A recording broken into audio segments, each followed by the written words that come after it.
Welcome to the Questions Podcast, where I ask questions of people I admire. I'm your host, Laura Wimberly. You ready? Mm-hmm. I'm so excited to have my lifelong friend on the podcast. She is a travel enthusiast, lover of interior design, cooking, fashion, pop culture, and may or may not be the very first fan of Hansen. Whittney Wise, welcome to the podcast. Why, thank you. I love the intro. Hansen, we're going to talk about that in a minute. Oh, it's a must. Oh, yes. Yeah, so, y'all were on that train with me. Oh, my gosh. It's just like, it just overtook the world, you know? The VHS tapes, Oh, gosh. When I see clips, they've been posting clips lately online. Like, have they? Older, one of them was from one of the VHS. Like, I don't remember the song, but was it Weird or what's the song? Weird, yeah. Probably. Anyway, they posted that, so that was good. But you're fresh back from Italy. I am. Tell me about your trip. What was your favorite part of this trip? Okay, so I went on this trip to go to a pasta making class at this really cool B&B, and they host these retreats. And I'd been following this account on Instagram for years, and I have a history of like going to these retreats. I go to a really fun one in South France, and I've been wanting to go to this one, and it's a pasta making retreat. How fun. I know. I go. It's in Sicily. Oh, okay. It was outside of Catania, below Mount Etna. Okay, so high in the mountains, called Casa Lava, meaning Casa Lava. And it was just so amazing. There were people from all over the world, all girls, one couple. It was just like girl time. People from London, Australia, India, all from some really interesting walks of life. One girl was a diplomat in London. Oh my God. An architect. Girl in India, she owns restaurants all over the country. Yeah, it was really cool. And I made pasta. So the first night there, my favorite thing about it was the first night there, Mount Etna erupted. Oh my God. In the evening. And I have pictures I can show you. Amazing. You could hear it all night. It was bubbling. And the first thing I was thinking, I was like, are we going to be in Pompeii? Am I going to come home to the kitties? But, I mean, seriously. Yeah. That's kind of scary. Yeah. It was really cool. I had never seen a volcano. I mean, No. like, who sees that? Like, literally, it was lava was rolling down. Because you were above it, right? I feel like I saw you post. No, it was down. directly below it. So the little Castita was here, and then just right above. Okay. So there was the next mountain, but it was just so big. I mean, you can see it. It's Mount Etna. Oh my gosh. Yeah, just lava rolling down, smoking. That was the coolest thing. But, you know, I think really meeting people from different countries and discussing, like, how they live and just hearing their perspective of the world, even just their perspective of our country, and just relating and just meeting new friends, getting ideas, seeking inspiration. I thought I loved that. Because are you an extrovert? Are you like half and half? I am not. Really? I would say I'm a hybrid. Okay. I get my energy, what's it called when you rejuvenate? Alone. And then I love dabbling in a lot of the social, so, you know, I have to go in and, you know, do my little meditation and then come back Recharge. to society. Recharge. Yes, so I'm a hybrid, I'd say. Yeah. Yeah, I think I am too. Because it's like, I like to be out and talking to people, but then I'm like, done. Yeah. I need to be like alone in a dark room. You need your alone time, the recharge. Yeah, that's really important. I've always seen you as that. Yeah? Yeah, you're in between for sure. I like it because you kind of relate. You can be around the extroverts, but then when introverts are freaking out, you're like, I understand that feeling. Exactly. You can be on people's level in both parts. It does. And then when I do have the extrovert moments, I can just go full throttle. And then, like, when it's up, I can, you know, just go away. You're good at concerts, and then you're like, done. Yes. I had a lady, I went to Justin Timberlake. Oh, wow. And it was towards the end of the night, and so I was, like, nearing my end of the noise. Yes. But I was also just, like, internally processing the music. Like, it was so good. And so I was standing there with my arms crossed, and I was just, like, listening to this guitar, and this lady, she's like, are you having any fun?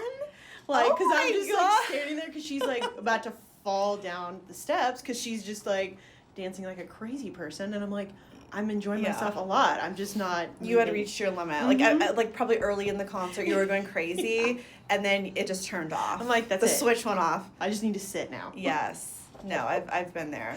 Been there. Yeah. So I am a planner. I do not enjoy last minute things Uh-huh. at all, especially trips, and definitely not an international trip. Like, I'm going to plan for that for like 2 months. What are your thoughts on traveling short notice? Can you do that? Oh, Or do you need to like Oh, plan no. forever? I will tell me when or literally what time I need to like be packed. Like I know anytime. It doesn't. Really? I just love to travel. I love to get away. I love like being in an airport and going, and just like happening upon whatever it is. Just Wow. it's just it gives me life. Yeah. When I'm home too much, I feel a little hemmed in. And I have to, so that's what it does, rejuvenate me. So like if I'm gonna go anywhere, like tell me within hours, like I'm gone. Really? Yeah. So if I'm like, we're going to take a red eye tonight to Paris, you're like, all right. Oh, totally. There was one time when the boys went off to their father, and I was like, it was his weekend. I was thinking, gosh, like I really want to go somewhere. And there was a hotel in Rhode Island, near Newport, Yeah. that I wanted to stay at. And I was like, you know what? Because it had always been booked. I was like, I'm just gonna see if they have an opening. And they happened to have an opening. I took a red eye out that evening. It was like 5:00. Wow. I packed like crazy, and I was out the door checking in with a glass of champagne within hours. Oh my gosh. Yes. Yeah. I don't know. I'm just like, I mean, maybe I need to just try it. Maybe You it'd be should. alright. Because I'm always just like, do I have everything? No, Oh. yeah, it's never gonna be perfect. Just do it. That's so cool. Yeah. What is the hotel called in Rhode Island? Or near there, Newport? Ocean House. Okay. It's so pretty. It's like right on. Taylor Swift's house is right next door. Oh, okay. Taylor Swift's house in Rhode Island, and there's that song that she has.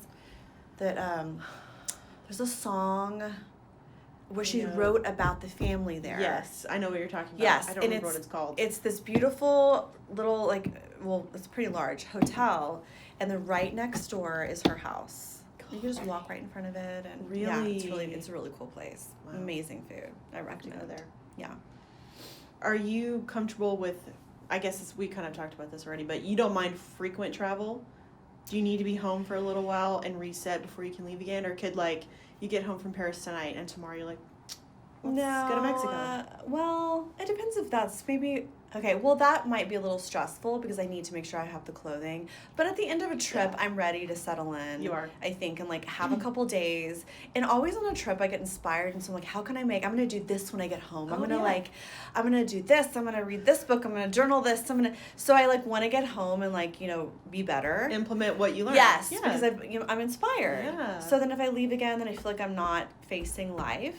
So I have to do my trip, come back. Yeah, give me a week or two, and then I'll be out again. Let me unpack the bag, maybe.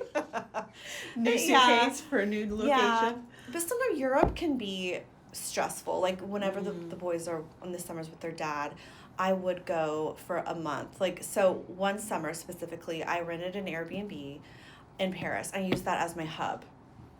And, I took the train to Amsterdam, Belgium, the south of France.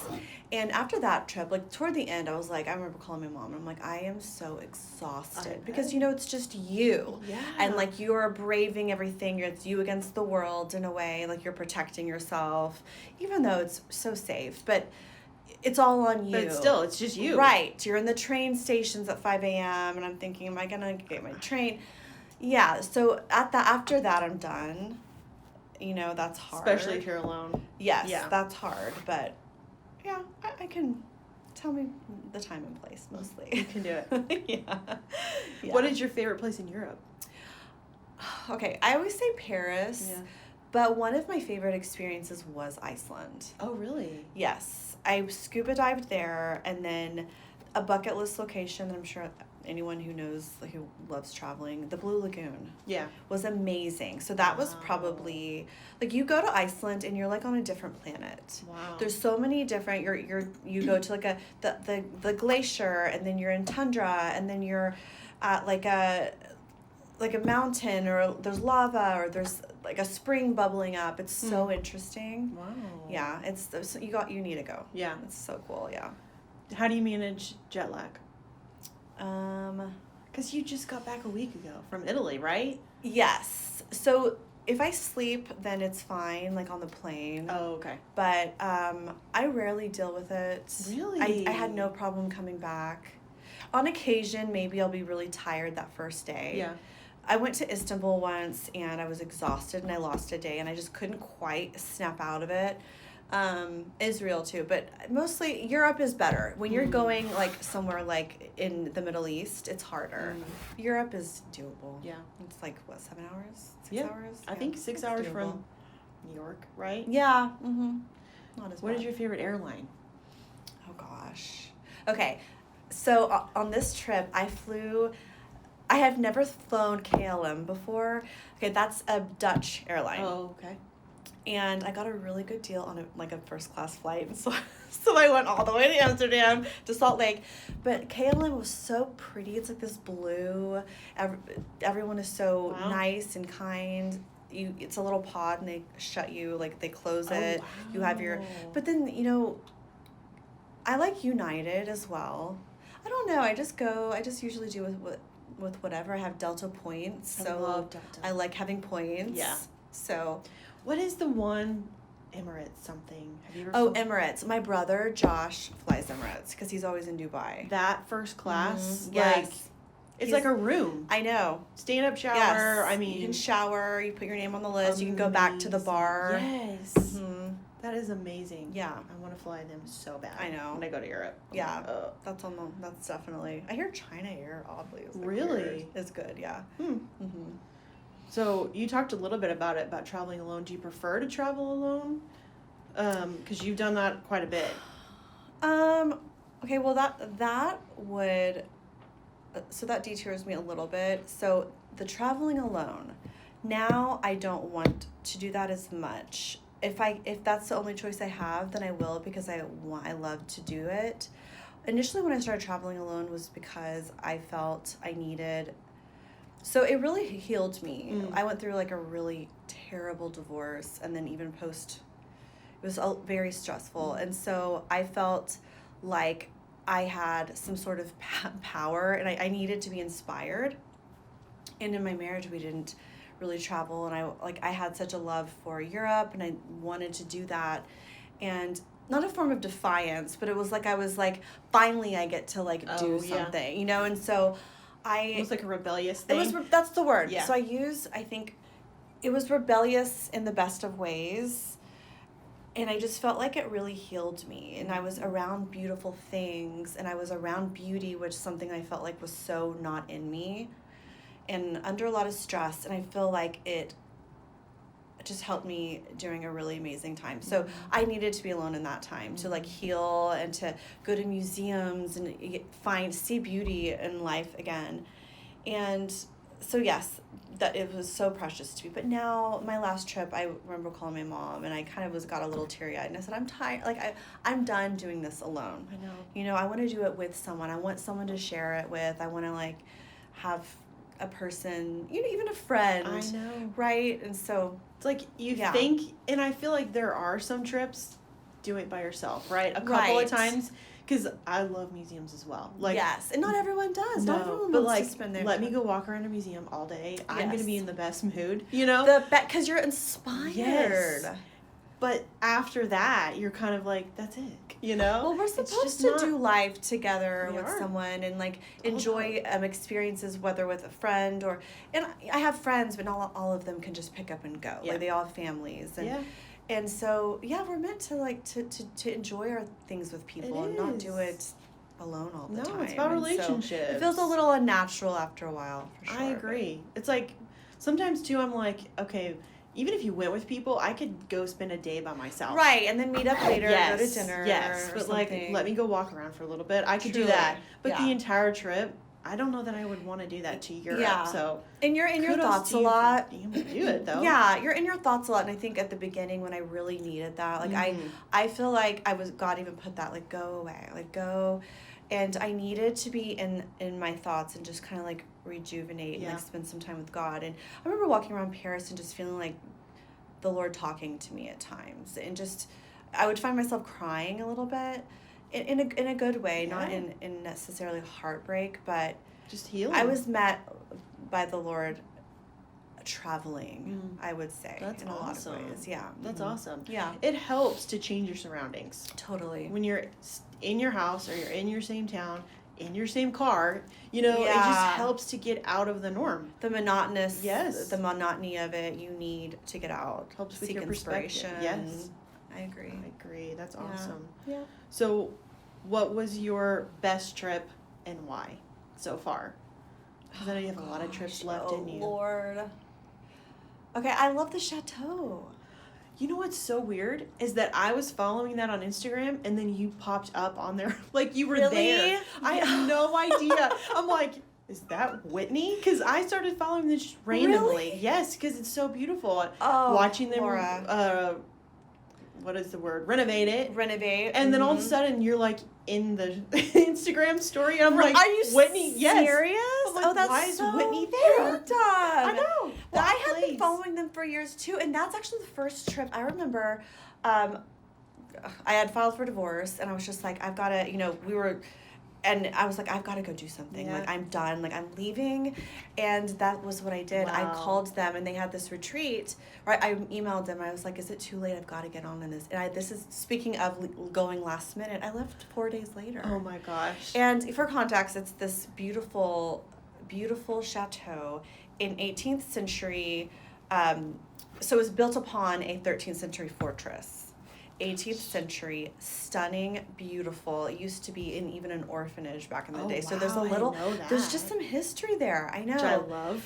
Yes, it's so stunning, and the fact that it needs to be redone adds to the charm of it. So, and the first time I went, they had like this chef from John George's. The owners are from Perth. The most lovely, stunning, talented woman and her daughter, and there's flowers, and they really, so French culture has kind of become my personality, and that has contributed to the way that I like to decorate, because they would take us to brigantes and flea markets in these small little cities outside of the town. Wow. And I really kind of started to learn about antiques and culture, and you can go to one of these little flea markets and go get like baccarat and chapard for regular price that you would not get here, because it's just it's just everywhere here. Gosh. Yes, so I loved it there. It's stunning, it's beautiful, like you're staying in this dreamy secret garden, and you feel like a princess. Wow. It's like a fairy tale. Because the first time you went, you were helping to remodel it, right? Renovate. Was part of it. That was part of it. We did a little bit of that, but you have to pay an arm and a leg to go. So it's they have a beautiful chef, and there's amazing experiences, and so it's not all work. It's basically you get to say that I worked on something. Drinking my glass of champagne as they're coming by with a tray of like hors d'oeuvres. Let me put my paintbrush down. Yeah, exactly. There's like a couple photos of me doing that. Okay, you get the shot. Move along. No, okay, I did do renovations, and I do have a background in art history, so like. But you're really there for the food. Yeah, so like I had to like let them know what I know and everything. I'm contributing. I love it. Yeah, but that was amazing. That's great. I'm gonna go back. I went back twice. I want to take my kids. Yeah. I say I'm gonna get married there. Love one it. day. Do it. Yeah.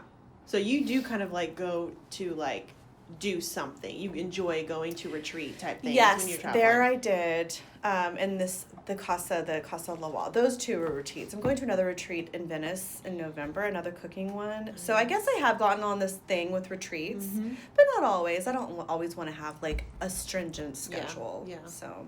Oh, fun. Yeah. Okay, worst trip, and then what did you learn from it? – Okay, it's gonna be hard. Do you ever have, like, I was flight cancellations where you've been, like, delayed for days? Like, no. I don't ever feel like I hear you talking about that. I've never, which is amazing. I don't have anything. I don't expect it, so it doesn't happen. I would say, you're pretty laid back and I am laid easygoing. back. If you're going to say you're delayed, then fine. Like, okay, I'll go back into the city. Yeah. How could I forget this? Okay, I took my kids to Rome. Okay, I took my kids to Europe 2 years ago. That was the worst decision of my life. Is that your mom go on that trip with you? That was the worst decision. My boys were terrors. Really? They're not. It had its moments, but my kids, like, they like to test me, and so I thought that they would like it because my boys are, like, really smart, okay? They know every flag of every country. I'm not even joking you. I could put this in front of his face and he'd be like, oh, that's Togo. That's Lesotho, or, you know, like some random thing. That's a province in Pakistan. Like, they will know, okay? Especially Titan. And so I was like, oh, they're going to, like, be so intrigued by the fact that we're in a different country. Nightmare. I mean, my son almost jumped off the boat in Venice, like, oh, we're gonna go swimming. The dirtiest water. Like, they were nightmares. Like, you know, the streets are different. You can't just, like, they were fighting and arguing. One almost got hit by a bus. Like, they're in the middle of the Louvre, like, acting like hooligans, and you don't do that, okay? No. Like, and you don't. And there's, like, art there, okay? Yeah. Stuff you can break. There's, like, the Mona Lisa. They're standing around the Mona Lisa pissed. Like, I don't have a picture of my kids smiling. They're, like, angry in front of the freaking Mona Lisa. Oh my gosh. It was that was a trip that I needed a vacation from. You needed to drop them off and go back? Yes, I needed to, like, I even thought about sitting them with my mom and being like, this is my summer. You're gonna go back with them. So that was hard. Rome was hard with them. The entire thing. Of course, I'm in Europe, so I love just the sights but it was just hard. I won't take them again until they are in their teens. And, like, he had the audacity recently to be like, Mom, I want to go see go see all the Premier League games. Can we go? Like, you're just gonna ask me if we can just go to England, just travel around? Like, who do you think you are? Like, just okay. Like, what?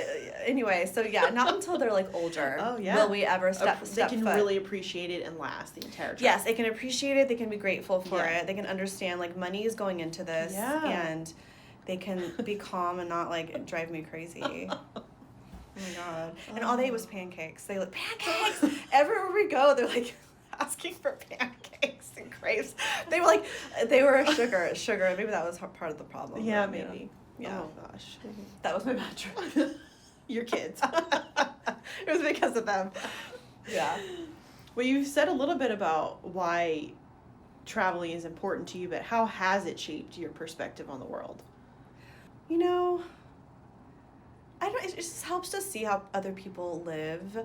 So the Middle East, I would say, is one of the coolest places. Like, I'm in this thing where I want to go. I'm kind of, like, not that I'm tired of Europe. That sounds so, like, but, you know, seeing it's so drastically different, and the cultures are so drastically different as opposed to going to Europe. You know, you're around a lot of Christians and Catholics.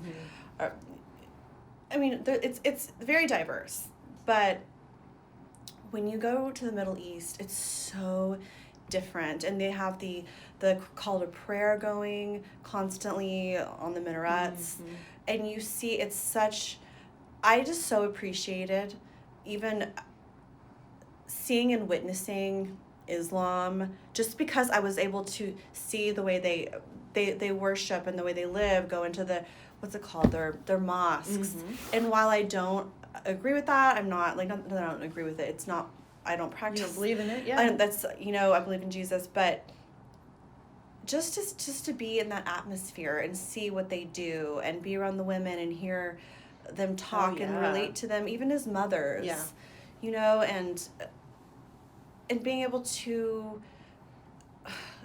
that conflict is, you know, we hear about this every day, and being there and being right in the middle of it. At one point, we were at the border of Lebanon, and you could see the ships. So there's these American carriers that circle around that border area, and the gravity of it is so big, and you're right there, and you can just feel it. There's a feeling there, and yeah, it's just really neat to be in the middle of it and feel. I'm walking the steps of the Bible. Yeah. You know, when I was in Istanbul, the 7 churches, and then in Israel, you know, and you're up at the Mound of the Rock. What's it called? The something of the Rock, where they have the temple built. Mound of where he was buried. No, gosh. Temple on the Mount. Okay. Temple. So the Mount of Olives? Is that where the Mount of Olives? No, so we did go to the Mount of Olives, the Temple Mount. Okay. So just seeing history, I know. the Bible, and so that was just neat. That's just awesome. all of that. Did you go to Ephesus? Yes. Okay. Ephesus. I really want to go there. The neatest place. Yeah. I feel like it just, even going, like the first time that somebody goes to New York, it just changes your perspective. I mean, it's seeing how someone lives differently than you, and then I'm sure Europe and the Middle East, it does give you an appreciation for what you do have.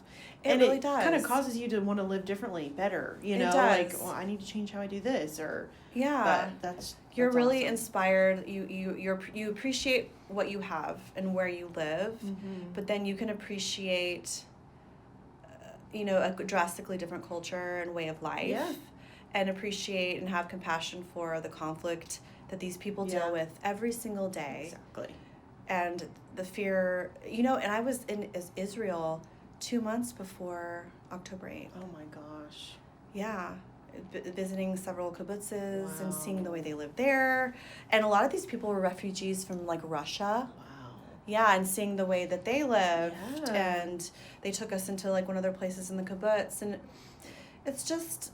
It just changes you. It changes you. Compassion, but then like so much respect for these people who have to change their lives. Yeah. And move somewhere. It's just seriously. Yeah, it was really interesting. Yeah. It's been eye-opening. That's so great. You need to do a blog.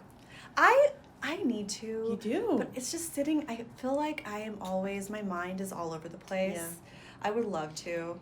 I'd love to do a blog. Just you know write a what? blog. Why not? That's awesome. Yeah. So you love renovating homes, right? Interior design, or is it more interior design? I was doing flipping very briefly, but no, I not that I do interior design as a trade. So you don't have clients? No, but I do love like design and, you know. Did you go to college for that? No, fashion. Okay. Fashion. And art history. Yeah. Oh, art history, really? Yeah. Nice. I didn't know that. Yeah. So do you have a process when you're designing? Like, how do you kind of decide what you're going to do with a room? Do you start with... Because there is this green couch that I want to buy, and I just feel like I'm going to make a room around the green couch. Well, so how do you do that?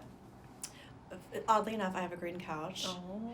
So, I don't know. I go to Pinterest. Yeah. So I'll go to Pinterest and I'll see something that I like, and then I will sometimes... I love to go to... So there's this amazing thrift store. It's a consignment. It's like high-end consignment. It's a place in San Antonio. Okay. And so you can get... So there, I like it because you can get one-of-a-kind items that she's pulling out of these estates all over, you know, San Antonio and Austin. And so I'll sometimes get a piece and I'll decorate around it. Or I'll have a vision of what I want. I love like French culture. Yeah. And so I'll just like work all of those elements in.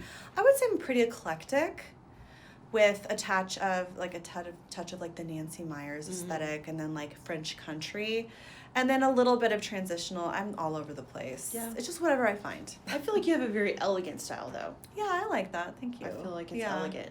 Yeah. The pieces I would that say I've it's seen. like borderline like romantic, Yes. maybe. Yes. Yes. I love it. You do have a lot of like a signature piece, you know, here. And so there's like, you do have kind of some bold colors, right? Like that I've seen, but you will have like a really great vase or a great couch or like great pillows or something. You kind of like a pop of something. It's about the art. I think I like to have the pop of art, or like good pillows that are the color. Sometimes chairs, like upholstered chairs. I have some really cute coral chairs in my... So it's, it just comes together somehow. Yeah, that's great, but I feel like that's a gift. If it comes natural to you, I heard somebody say that. If something comes natural to you, then it's a gift from God. It's a gift, and right? I do feel like that it comes natural to you, because it's like, thank you. You can't, like, someone, it's like a labor to try to do that, and then if it's like for you, you're just like throwing it together. Yeah, I That's try not to awesome. sweat about it too much. That's awesome. Yeah, thank you. I'm more of a neutrals girl.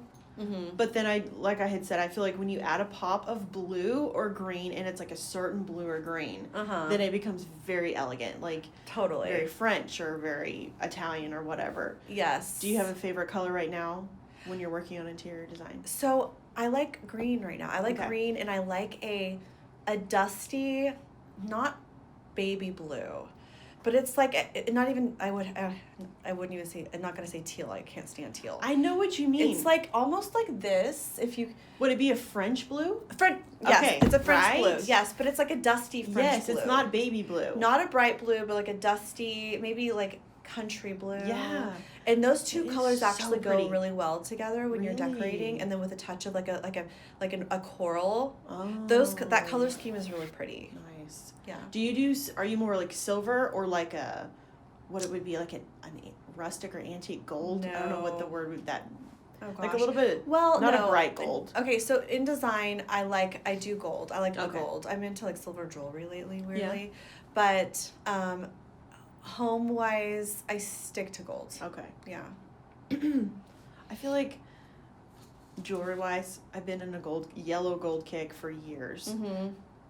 And then now, like, interior design wise, I'm more into gold. But it was like silver all growing up. Yeah. But it's funny how it changes. Like, yeah, you're just like, everything about you sometimes will change. Totally. All of a sudden, I've been getting white and neutral, like, everything. Like, makeup bags, like, I got a new Yeti. And I, like, the other day I looked around, I'm like, what is all of this white and neutral? So you're a clean girl. Yes, Clean girl aesthetic. Very clean, yes. But I used to get, like, black and gold, and now I'm doing all these neutrals, and I'm like, where did this come from? Yeah. Because normally I'm like, I hate tan, I hate, like, I don't know, it's weird. I say I like the neutrals. There's something appealing about it. It feels a little more, sometimes elevated, I feel. Yeah. Yeah. Well, you can do so much with it, I guess. Totally. Yeah, definitely. Okay, so Hansen. Oh. Are you ready? How long do we have? Are you sure? So I feel like whenever we're together, celebrities are always discussed, like when we sit and we're eating lunch or whatever, like all of us, like forever, right? We can sit and talk about shows, celebrities forever. Yes. And Hansen used to be one of our biggest conversational pieces. When did you start listening to Hansen? And is it true that you were planning on marrying Taylor? Oh gosh. Okay. So, my first. The way you're sitting is even changed. You're like, all right. I was like the quintessential, like, groupie teeny bopper. You were. I mean, there were people that were worse, but in my world, I was the groupie.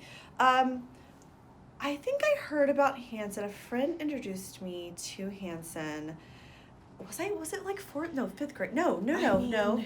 Junior high. I was gonna say, I feel like we were a little bit older. So I remember still liking them literally like in 9th grade. Oh, I went on a yeah, okay, so that was, is that true? Okay. But I feel like, I just feel like I remember going to your house. Did I, like, and posters I mean, it was everywhere. like everywhere, but you had like just gone on tour. You had just gone to one. Right, I was following them around. Yeah, like you're on the tour. middle of nowhere tour. Oh, yeah. The road to Albertine.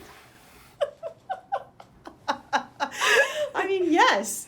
But it was like you were telling us that you had seen him 3 times on that tour or something. So I probably was like 12 or 13. Yes. So like I feel like we were a little bit older.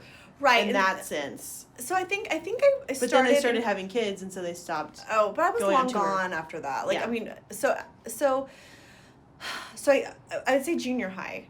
And then I started going on, so my mom really, she was so into this. I feel like she was the mom groupie. So she started taking me on to concerts. So I was introduced to them. And remember back in the day when there were CDs and like you would open the flap and that was like your pictures of them and like they would have, and I became obsessed with them with this like album cover. You know, instantly Taylor, and I don't know, was it the long hair? I don't know. I think it was. They had this long hair and Taylor's voice. It was just like, oh, and then Zach was cute, he was too. He was. But Taylor, and you know what did not help was these videos that they would put out. I know. And then that would solidify the insanity. the angst. It was insane. And just like if we had social media. I mean, we were losing our minds with TRL, a VH1 special, right? Yes. And like we couldn't even hold it. And then the VHS tapes. The home videos that they would make or whatever they were called. My friend and I were both crazy. And what we would do, oh gosh, do I really want to go here? Like rewind the video and then scream. Watch it again. Like about how cute Taylor was. I was definitely crazy. And then so we went through this phase where like I was going on tour, like following them around. Like my mom would take me. We would go to New York, Denver, Houston, California. Like I think, where else did we go? So many other places. And and I would just, one time my mom got us backstage. My mom's gonna kill me. And she also got on like this message board. Oh my God. I have not heard this story. She got on a message board with all of the other crazy moms. It was like a thing. Because I think everyone wanted their... everyone was trying to get their daughter married to Taylor. But it was like a thing because I feel like boy bands, they started the boy band... Okay, so before it was like... Years before, there was New Kids on the Block, but we hadn't had something that was really crazy again, that had that much traction. It had been a while. Right, and so I think that they just had all the right things, and they just created this cultish following for a while. And they were the first ones that had played instruments in a while. Yes. Right? Because, like, obviously you have... And they were brothers, which the was Beatles cool. And everyone that played before, but for our generation, it was like people had just danced and sang, but they were playing like they were playing a piano. They were multi-talented. Yeah, they were brothers. He plays the piano. Yes, and he was literally like go at it. Like he's so talented. Yes, and then Zach on the drums. Oh yeah, it was like no, really, they're really talented. Yeah, but you know, okay, so years later, eventually, okay, let's just continue. I think I just ended up growing out of them. Yeah. I got into cheerleading. Yeah. Or more into that, and I got my own little high school crushes. Mm-hmm. But so the craziness was pretty much done. I think the last like bit of it, I was in Houston and I was kind of over it. It was like eking out my last bit of interest in it. Right. And after that, probably didn't think about them again. But years later in LA, I went to their show in the Viper Room. At the Viper Room, a friend of mine invited. I hadn't thought about them for years. They were still trying to tour, and I had stopped Isaac because he like walked by me. I was like, oh my God, I just want to let you know I've been, I saw y'all when y'all were on tour back in the day. He looked at me like I had 5 heads. Like I was gonna like be a threat. I'm this like little blonde girl. Like never mind, forget it. Taylor would never act like that. Taylor would never have. He would never. So did you ever meet Taylor? Did you talk? Yes, I did. So I went backstage. I didn't say a word. I was freaking out. Like internally, I choked completely. But I remember looking up at him, and I felt like I was looking at an angel. It was like haze. It was like there was like a halo around him. Well, something that you think about 24/7. Yes. And then you see him in person and your brain doesn't know what to do with it. I have no recollection except for seeing like the face of an angel. He was super very nice, good looking. right? Yes, you know how their style was really cool. Yeah. Really nice. And the one time I was on the front row of, I think it was in New York, and he waved to me. Oh Lord. And that was... You're like, the ring's coming. Yeah, The he like ring is looked at coming. me and he was like, I was like, this is it. But you know that's how Isaac met his wife, right? At a concert? In the crowd. No. Yes. Well, that's I know. interesting. Like, what the heck? I think Taylor's wife was a fan too. Yeah, I think she was. Yeah. Huh. And they were very young. Yeah, they were very young. Interesting. So who is your OG celebrity crush that's still like at your top of your list today? Like, do you have someone that's like Well, this is not going to be remained? fun. This is not going to... This is... Because it's a it's kind of... I mean, Brad Pitt. It's like a Okay, little I was scandalous. gonna guess. I feel like That's who I thought you were going to say. Brad Pitt, because, okay, you cannot tell me, if you watch Legends of the Fall, that is not the best looking man you have ever seen in your entire life. I mean... And then piggyback into Meet Joe Black. I mean, we had some gifts there. That was a gift. That was, I mean, I'm trying to think, there's nothing like it. I know. And then he is talented. But then you get, like, the Ocean's 12 Brad Pitt. Right. And with the shaved head. Yes. And then even Fight Club. Yeah. He's just so versatile. He has that charisma. I find he is the best looking. He's much older, but I think he's had some work done. But he has. Did he admit it? But no. But okay. There is, it's a known fact that a lot of these celebrities they all get work done, but they don't get their face butchered. Yeah. Like, there's several people who have gone under the knife, even Angelina. Yeah. Apparently, but it's like it's called like a vertical restore, and it's called a hairline lift. So they just kind of. So it's just they just do a little rejuvenation. He did pretty good. That. Like, he didn't do too much. Like, Ryan Gosling, getting a little too many fillers for me. No, he's starting to look a little weird. It's like fillers right here. Mm-hmm. Or it's like the cheeks. It's like too much. Wait, Ryan Gosling is Blake Lively's. I know it. Okay, no, Ryan Reynolds. That's Ryan Reynolds. Gosling, The Notebook. Oh my gosh, of course. So Did you hot. see The Fall Guy with him in it? No. That was so good. You need to see that. Yeah. You know, I didn't even think about the fillers. That's why he's been looking a little different. Yes, it's all right here. Yeah. No. It just doesn't look the same. I'm like, That's stop. a no. Stop. No. I agree. Thoughts on Britney Spears? Because for me, Britney was, like, at the top of your list. Like, when we were younger, I remember, like, you saw her in concert a lot. I saw her in concert. You and Amanda. Many times. Both. Yes. My sister Amanda, you were both Britney Spears. Like, I was a big fan of her. Saw her on her very first tour, Baby One More Time. You know, I had all the VH8, the concert. So I actually did see her in Vegas when she was doing her residency, and she was in her conservatorship at that time. She looked the same, great performer, very kind of cut off from the crowd, not the same at all. Doesn't dance the same, and the dancing, that's what we all loved about her, was her performance. Yeah. My thoughts on her, gosh, there's so much to unpack there. Because just like what she says that her family did to her. Right. But then you see kind of now that she's away from her family, she's definitely not doing well. So based off the Instagram she probably posts. In a lot of ways needed to be under that conservatorship because of where she is now. But I think she's dealing with, from the beginning, big T trauma with like her family dynamic. So, and she started so young and she didn't have the support. And I think from the beginning she was always considered the cash cow. If you like, did you read her book? I haven't. Okay, so she, you know, I don't know the situation. I don't want to like sit. She had said something about how her dad was kind of not successful. And so she was going into this, like she was the savior of the family. Yeah. Thrusted into this at a young age. And then, so she dated Justin Timberlake. This is all in the book.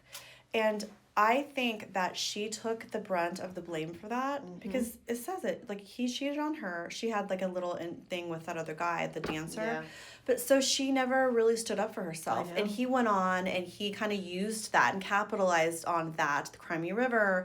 And she was basically the person who was scorned. Yep. And like as if she had done something wrong and she never cleared it up. I know. You know, and I think that was traumatic for her and she never quite, I think, recovered. You have these celebrities who have scandal and, you know, they kind of go away for a little bit, but they're able to recover and then everyone will welcome them back. Yeah. You know, and she just, I don't think that she had the tools to climb out of like maybe the embarrassment or the heartache of that, because I think even from her childhood, she didn't have the support system. Mm-hmm. And then she goes into the conservatorship, and then she's, you know, pairing up with all these different guys, the daddy issue thing. I think that she's just looking for protection and someone to love her and to really love her for the right reasons because of her family loving her for what she could provide. That situation is so sad. And now we see her on Instagram. She doesn't look the same. I know. It's just heartbreaking. Yeah. I feel bad for her. I mean, obviously she's not coming back. Yeah, I know. Yeah. Just like... We can just only hope that she stays safe, that she's... Gets someone good around her. Right. Or, like, that has she and her someone mom... that cares. Yeah, could reconcile. Yeah. If they're not talking, I don't know. But, like, it looks like she's just in Italy right now alone with her security. Is she in Italy? Yeah. Did you see her recently in Cabo dancing alone, like at... I thought that was Italy. Maybe it was Cabo. Okay, well, okay. Maybe it's different, but she was at Cabo at a bar. In the red dress? I think so. Yeah. And she's dancing, and there's no one even around her. Her bodyguards are kind of just circling her. Just standing there. And she's just dancing. That's exactly what I was talking about. But then she alone. posts a video. One of them recorded her doing that. So it's like, that's so she's just sad. over there dancing, and then she has them record her do it. But have you noticed all of those dancing videos in her house are like, it's dark outside. It's like, yes. she's just up in the middle of the night, you know? So yeah. she's so, I just hate I just it. feel like... So sad. I feel like she's at a point where there's like a delusion in a way. She seems happy. Like every time you see her, she's like smiling, and maybe she doesn't understand how she looks. She's just... Yeah. She's done. Well, there's a rumor that was saying, or she says, remember when... the audio that she's talking to the judge, that she said they put her on lithium. And so everyone's saying that too. Like it fried her brain, and it's just so sad. It's just hard to know how much did her family do, or were they trying to protect her? Because if she is dealing with the trauma, but her family had her on lithium. I know, and she was. In the book, she wasn't even paid. She was so controlled. She had no control over her money or what she did with it. They gave her an allowance, a meager allowance. She could barely at times even get her nails done. Jeez. I know, it's so sad. And so much talent, and she was so sweet. That's probably why she didn't stand up for herself. She didn't. Because she was such a good person. That's what people pleasing also will do. Yeah. It's good to an extent, but yeah. Yeah. I hate it for her. That's so sad.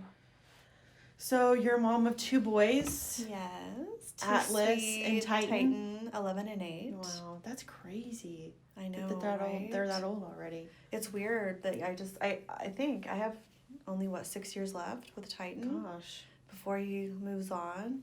I hope he does, but it's still sad. So tell me what it's like for you to be a mom. What's it like? It's fun. So I'm a single mom right now. It can be challenging, I'm not gonna lie. But I've really enjoyed being able to really get close to them in this time and develop a bond and really just see their personalities come out. They're so different. Atlas is this like freewheeling, kind of like surfer dude, always smiling, so loving, and Titan's the antithesis of that almost. I mean, he is regimented. He's protective and fierce, a little moody, but in a good way. It's like he's fierce, but it's great. It's a different. It's not something that I thought that I would be doing as being a single mom with them, but it's been really precious time. Yeah, spending with them. Yeah, they're very cute little boys. Thank you. So you had said earlier you've gone through divorce the last few years. Can you tell me some of the biggest lessons you've learned through that experience? Like, I'm always curious to see, like, do you have any advice for someone maybe going through a divorce right now?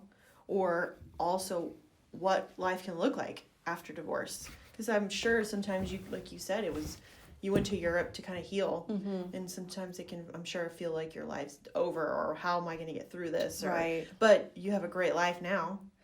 I do. So there's a lot on the other side of it. There is. So I always say... There can be a lot of good on the other side. There 100%. I always say that what I went through in my marriage, I had an insane amount of betrayal trauma, and that is my big T trauma in life. I say that I will never probably experience that level of pain. Like, I'm done with the pain. There's like maybe one thing that would be worse. We all know what that would be. Yeah. But the heart of a woman, like, it was shattered, and to the extent and what happened was so horrific. I mean, I ignored a lot of red flags, and I did not at all listen to my gut. And I didn't see what was in front of me. I was kind of like, I saw his potential, what I thought was his potential. I felt love for him, but I was not focusing on, I'm not being respected. I am not in a marriage. I am not spending time with this person. He is crossing the line in a lot of areas. There's blurred lines everywhere I see, and I'm being told, no, that's not happening, the gaslighting. Yeah. So I would say, so after that is when I really learned about personality types, let's just say, and realizing what I was dealing with. Mm-hmm. And I would say for any woman, before they get into a marriage, especially young girls, really understand what's normal in the phase of falling in love, and when you meet a person, love bombing, when you're just smashed with attention, gifts, like travel, just everything. That is a red flag. You cannot fall in love in 2 weeks. Yeah. So just focus, like that's a red flag. Yeah. And understand what's healthy. Understand that if you feel like there's an issue, if you feel something is wrong in your spirit, then there's something wrong. Don't be told that, oh, you're imagining things. That's not, something's wrong with you. You need therapy. Yeah. You know, just know in your gut, in your heart, you know what's right. And don't let someone tell you that you're wrong, that you're seeing things. So that's, you have to stay sane. You have to keep your eyes open, and and it's so important, a man who loves God. Mm-hmm. He has to have some sort of conviction. He has to have a heart for his family. Yeah. And yeah, that's what I would say. Keeping good friends around, I'm sure, that help. You'd say you're not crazy. Right. You're right. You have, like you're saying, just someone to tell you, go with your gut. If you feel like there's a red flag there, go with it. Go with it, yeah. And, sometimes that personality type, when you are trying so badly to get the love that you were given at the beginning of the relationship, and you're being devalued, it's a thing. You go through your devaluing phase, and you don't have time for friendships. You don't have time for anything, because you are so trying to get that love back. So you're being breadcrumbed along the way. And that's, psychologically, it really does a lot of damage to you. And because you're just desperate for that love. I loved this person. I had decided to give him my love, my heart, my life. Yeah. And it was absolutely heartbreaking. The hardest thing I've ever dealt with, for sure. And so I would just say, for women, just be really smart. Understand what you're dealing with. Go in with your eyes open. Take your time. Take your time. There's no rush. Yeah, that's good. Mm-hmm. So other than traveling, what do you feel like you did to heal and to come out on top? Because you have a very good life now, right? Time. Because it was hard afterwards. There was still, I had to understand that I didn't need to be fearful of this person, that it was a facade.